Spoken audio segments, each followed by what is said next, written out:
Happy Sunday, everybody, and welcome back. Today, I wanted to talk a little bit about regret in life, and on that subject, basically talk to you about this passage, Matthew 27:3, and I'll read it here real quick.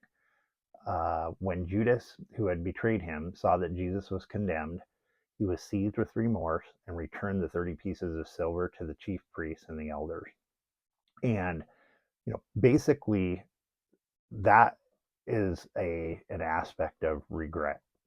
And it's like that's a good example of that Judas ended up paying for eternity for that decision to betray Jesus Christ, and obviously sent him to the cross.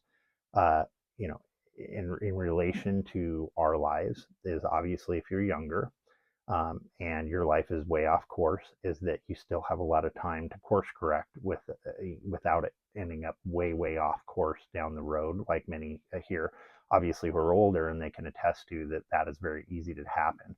Secondly, if you're younger too, is understanding that literally, there are things down the road, and I would caution and warn you that if you do not deal with them when you were younger, that basically if they continue and you ignore them, that there will come a point in their stages in life where you no longer have the ability to change it. For example, people can be gone and dead, so you can no longer correct relationships.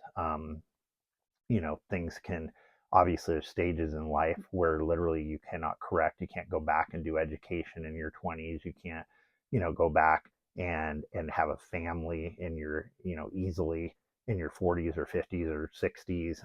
I mean, it becomes much more difficult. So these are all things that are important in understanding if you are younger. And like I said, a lot of people who are older would definitely attest to this, that you should be thinking about these kind of things, and also thinking about your mental and spiritual growth, and really focusing and setting goals on trying to keep that on track.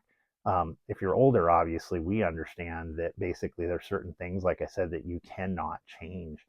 You cannot go back and alter them if someone is gone, or a season has passed in your life. Obviously, as you get older, it becomes much more difficult to start over again. So all you can do is focus on what's happening in front of you and try to do the best you can and make your life better, and grow spiritually and mentally, and keep a positive attitude. So anyway, these are just some things to think about. Please like, subscribe, and share this, and hopefully have a great Sunday, and God bless. Take care.